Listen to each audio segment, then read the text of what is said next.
শাপলা চত্বর হত্যাকাণ্ডের তদন্ত প্রতিবেদন প্রসিকিউশনের কাছে জমা দিয়েছে তদন্ত সংস্থা। শেখ হাসিনা, আসাদুজ্জামান খান কামাল, হাসানুল হক ইনু, বেনজির আহমেদ ও ডিবি হারুন সহ অভিযুক্ত করা হয়েছে ৪২ জনকে। এর আগে চিফ প্রসিকিউটর আমিনুল ইসলাম জানিয়েছিলেন, ২১শে জুলাই থেকে ট্রাইব্যুনালের বিচার কাজ চলবে। শাহবাগের আন্দোলনের বিপরীতে ব্লগারদের শাস্তির দাবিতে ২০১৩ সালের ৫ই মে মতিঝিলে সমাবেশ ডাকে হেফাজতে ইসলাম। সেদিন সেই সমাবেশ ঘিরে পুরো মতিঝিল এলাকায় ব্যাপক সহিংসতা আর তাণ্ডব চলে।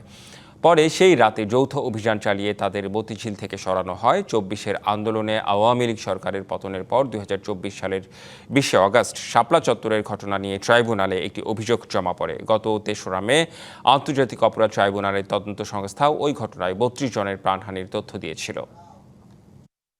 বাংলা কিউআর যেখানে নগদ পেমেন্ট সেখানে।